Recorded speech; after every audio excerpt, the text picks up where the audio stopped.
Israel spying on the United States. I'll tell you how we found out. And let's look at some of the media coverage of Ted Cruz. I don't think that they like this man. Nightmare in frat houses, not just one, all over the country. You can learn about it on Facebook. And some personal big news. Look around us. I'm Randall Terry. This is Voice of Resistance.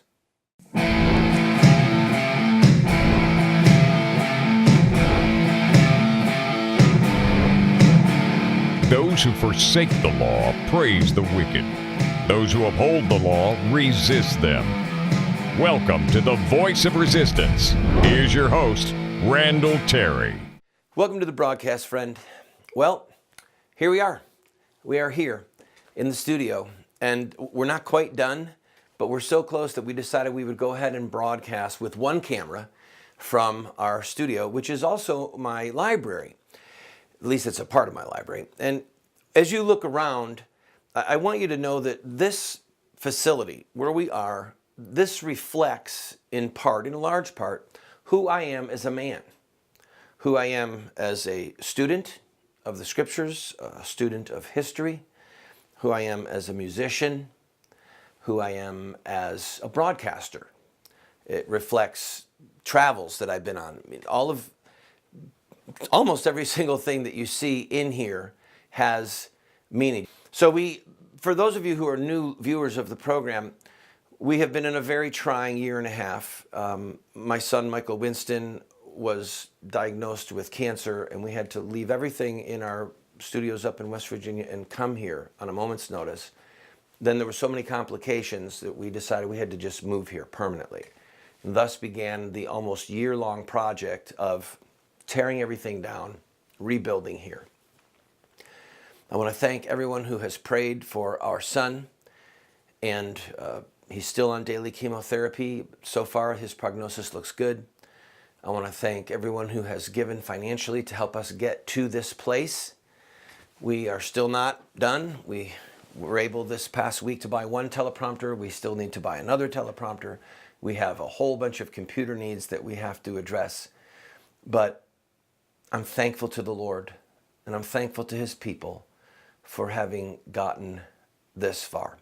So anyway, if you are interested, I know that some of you who go to our website and watch this will do freeze frames, or those of you who've got that ability with your television set, you'll do freeze frames. And you can look around and you can see the devotion to Winston Churchill. You know what? I'll stop there. Hopefully you'll see the devotion to our Lord Jesus, our hardcore studies in history and in the Islamic terrorist movement. Hopefully you'll see the love of music. This also, besides being a television studio, it's also a music studio. Hence the very large piano that you see over here to my left. That is a real piano. And it's just a beautiful instrument for which I thank God. That piano and I were separated for almost 18 months, about a year and a half. And we thought we were going to have to get rid of it. But God was gracious to us, and we were able to keep it, and here it is now. And we hope to use the piano and use this entire studio to edify God's people, to preach the truth to the unconverted, maybe see a few people come to the Lord, and to mobilize people for righteousness. So, with the genius of modern medicine, let's go to a tighter shot.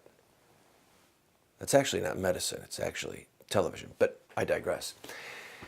All right, let's talk about judge not, lest ye be judged. The United States government, the Obama administration in particular, is howling.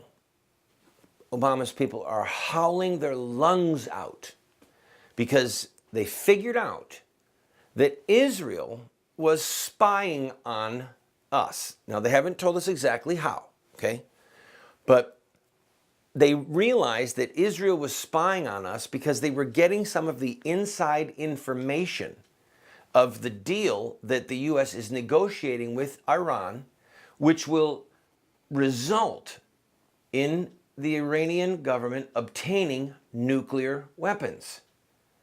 Israel views Iran with nuclear weapons as an existential threat, a threat to its own existence.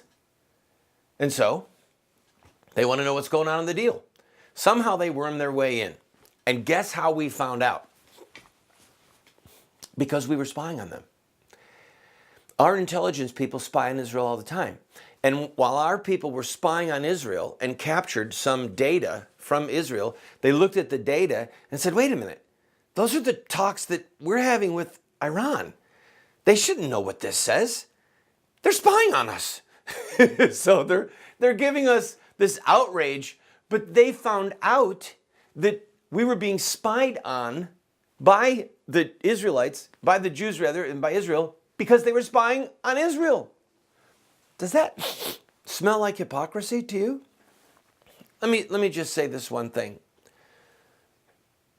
I believe in patriotism. You know that. I love this country. But there are some things in this world that are more important than national patriotism. You have to remember that. You can do a quick search in your own mind at governments that became oppressive, that became illegitimate, that became wicked, that became oppressive. And you can see people inside of the geographical borders of those governments, such as Dietrich Bonhoeffer. You can see Patrick Henry, who was a rebel against his government, the British government, King George III. You can see times where righteousness and the pursuit of justice are more important. The pursuit of life and liberty, they're more important than loyalty to the government. I'll leave it at that. But remember, Mr. Obama, and all of you whining about the data that you obtained from Israel, judge not, lest ye be judged.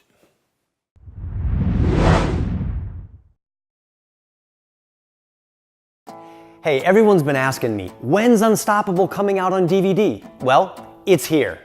And I have created my own deluxe signature version of Unstoppable that contains not only the movie, but over 5 hours of additional curriculum and study guides for your family.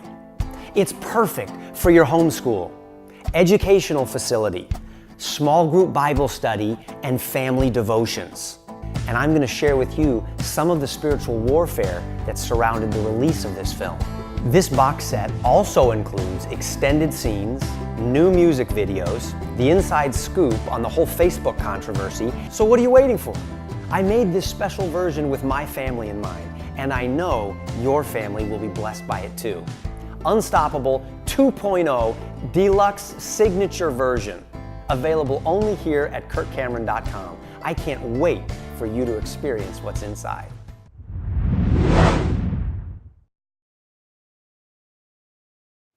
Can any good thing come out of Nazareth?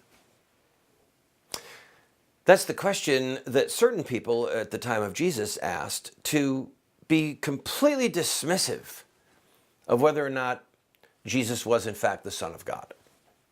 And that phrase, can any good thing come out of Nazareth, has been used as an insider's joke, insider baseball for those who know the scriptures, to mock or to dismiss people that we think, oh, come on, really?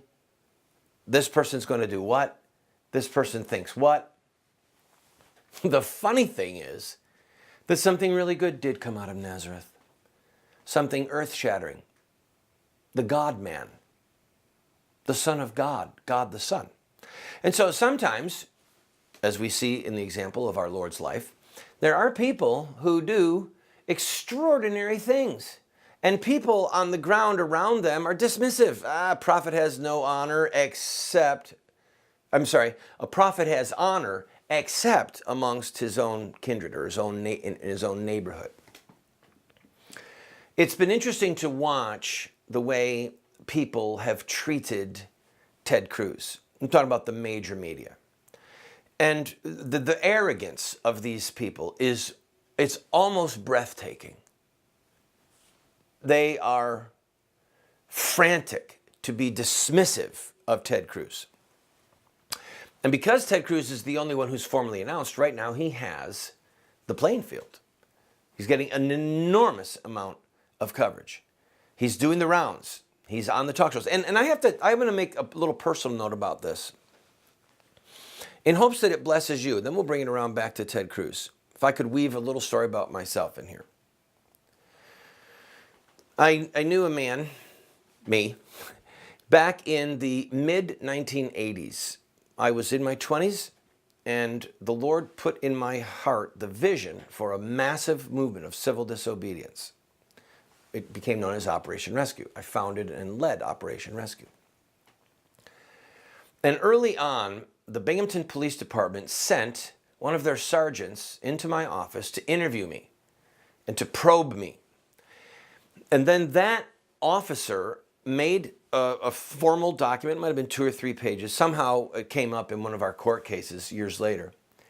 And in it, he was completely, totally dismissive. Basically saying that whatever I thought that I might do with leading people into mass arrests and trying to shut down abortion mills, that I was not up to the task. Let's just say that. He was dismissive. It wasn't very long before his analysis was thrown in the garbage. It was dismissed. Because there I was, by the grace of God, by enormous hard work and sacrifice from a lot of people, at the tip of a spear, with a movement that had over 75,000 arrests. Okay? We documented the arrests in Operation Rescue from 1987 to 1994. Over 75,000 arrests. And I personally have been arrested almost 50 times, spent over a year of my life locked up. And that assertion, can any good thing come from Nazareth? Oh, come on, who does this kid think he is? It was thrown in the garbage. Now, for you, there are people who will say to you, oh, come on, you can't do that. Really? You're going to try and do that? They're the naysayers. They're the ones that are sent by who knows who. But their mission seems to be to just cut your heart out, to disembowel you of courage. Don't let them. And a lot of times we're tested. Because if somebody can talk us out of doing something that we think that we should do, just talk us out of it by a few unkind words, then maybe it's a blessing because we wouldn't have been equal to the real firestorms that would come. Don't let somebody talk you out of something. Don't let somebody naysay you into not doing something. And now to bring it back to Ted Cruz. Mr. Cruz, God love you for running. God love you. On your behalf, I say to the media, you people are cowards. You wouldn't know what courage looked like if it came up and slapped you in the face. These people in the media have no clue what it means to put themselves on the line. They're pampered little wussies who go in. I've been in their studios, people. I've been on Oprah Winfrey. I've been on Donahue. I've been on Nightline. I've been interviewed by Dan Rather, Connie Chung, okay? They go into their little prim studios and they have people with makeup. They have makeup artists. And they sit in a chair and they put this white robe around them and they tie it really tight in the back and they've got somebody fussing with their hair and primping them and putting on makeup. Do I look okay? There's a little spot under my eye. And then they go out and they sit in front of the teleprompter and they read. Look at that pretty face. You can read really well. You're to be taken seriously. And they analyze. And they tell us why Ted Cruz can't be president of the United States. You are pathetic cowards.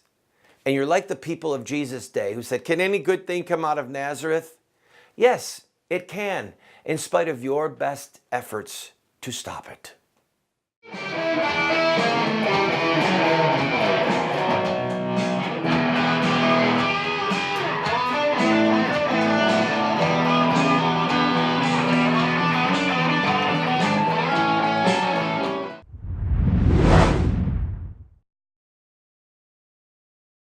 Do you want to get America out of the hands of wicked and unjust men and women who are destroying the republic before our eyes and put leadership back into the hands of righteous men and women so that we don't die as a nation?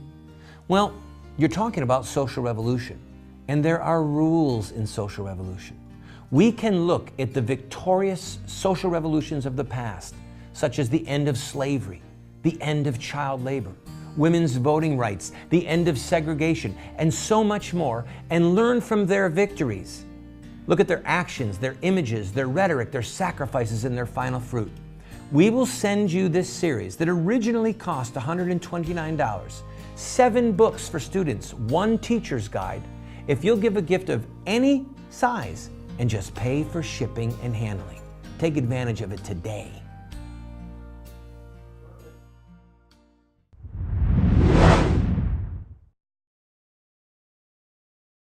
The proverb says, "He who walks with wise men shall be wise. The companion of fools will be destroyed." I'm going to talk for just a few minutes about a story involving frat houses and ladies. And this is, by the way, a PG-13 section, so you should ask the kids to scoot out of the room. But before I do, I would like to hear from you, the viewer. And you can write us a snail mail, which we get, which we really enjoy. You can write us an email. Go to our website and email me over this. If you just saw the last segment where I was talking about the prissy, cowardly people who sit in their makeup chairs, the discussion that we had was whether or not I was too animated when I made some of the motions and the movements.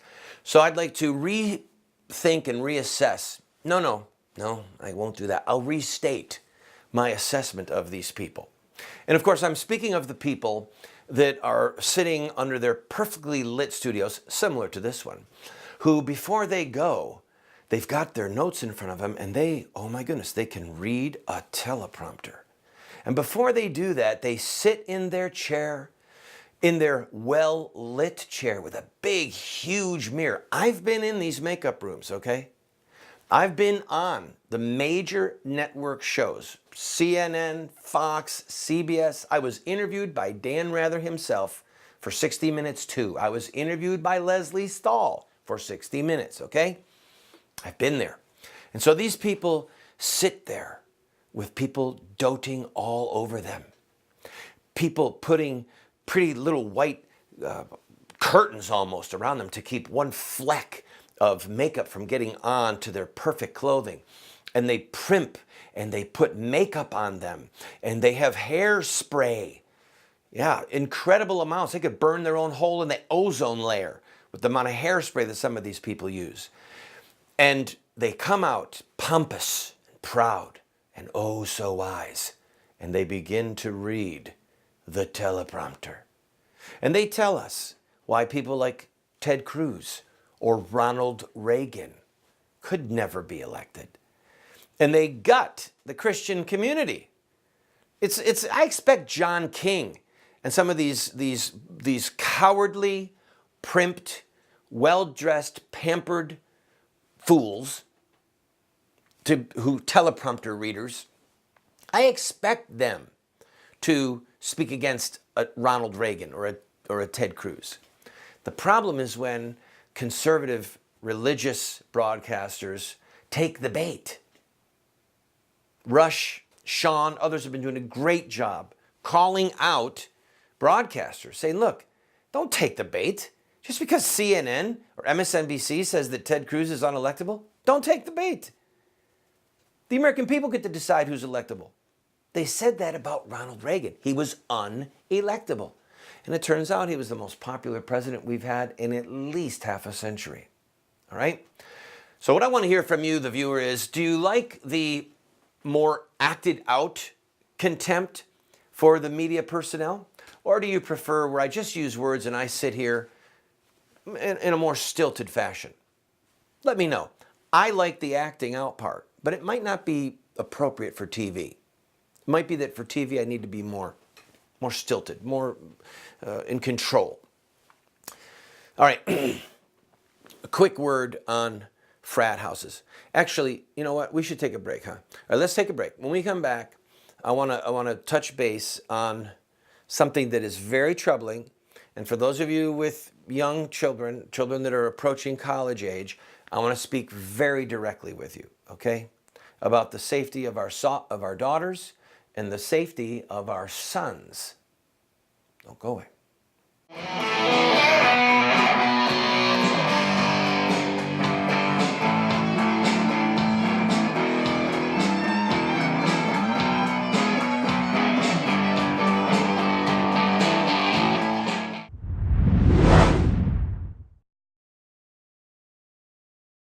I have been a leader in the pro-life movement for 30 years. And sadly, we have not prevailed in our goal to make it a criminal act to kill an unborn baby. There's reasons why we have failed.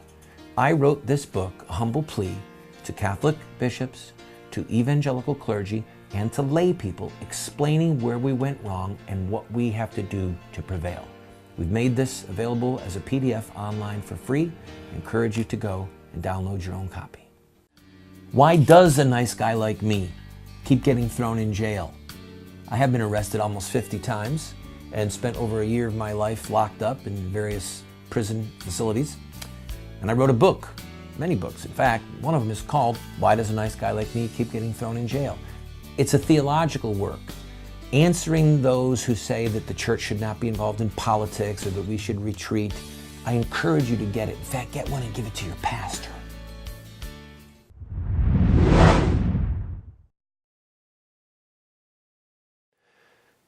He who walks with wise men shall be wise. The companion of fools will be destroyed. I want to speak from my heart without a teleprompter about our children and secondary education, college, universities. And my wife and I were talking about this at length last night, and I want to be very circumspect. And so I'll use a couple of illustrations, but my point is to help you to have the courage to discern if you have children or grandchildren that are coming of age to go to college. I have a friend who loved the Lord, raised his children to serve the Lord. His oldest son went to, I think, Liberty University for a while, then withdrew, and then decided to go to a secular school. And at the secular school, rampant with drugs and illicit immorality, just completely came unglued and went headlong into the self-destructive lifestyle known as homosexuality. The daughter served the Lord for a long time, went to a university, secular university, same thing, a heavy party atmosphere, and then she capsized. And I can tell you, he was pretty grieved over it, pretty shook up. I have another friend who has sent his son to a Christian university. He's still doing pretty well. I have another friends right now whose daughter is 18. She's just chomping to go to school, and they're going to send her to Christendom College, which is near Winchester, Virginia. Very, very conservative Catholic school with great staff, very devout staff, very devout campus, small campus. She wanted to go to a state school. They said, no, we're not doing it. Now, the reason I'm bringing this up is because it's been in the news more than once lately about campus date rape, about girls being drugged, about girls getting sloppy drunk, guys getting sloppy drunk, and then the girls being abused sexually or having their clothing removed and pictures taken of them and posted on Facebook, even on private accounts. Once it goes up there, it can get anywhere. So here's the thing, friend. Number one, if you live in an area where your child could just commute to college, come home and stay with you at night, why not do it? A lot of the problems that kids get into are when they are on campus in the dorms or in the frat houses, all right? And it's not the world that it was when you and I grew up, okay? It's just not. The accessibility of drugs and alcohol and the debauched spirit that is out there, you know, Beyonce leading the charge and Miley Cyrus, it's not the same world that it was a half a generation or a generation ago. And our daughters can be at risk. Our sons can be at risk for being corrupted and then becoming that very thing that we dread and that we despise. So I'm not saying that one shoe fits all, but if you're going to put your kid in a college, put them in a good one. And if they can commute, do that. Just don't send your kid to Party Central and think that they're going to be okay. It's too risky. He who walks with wise men shall be wise. The companion of fools will be destroyed.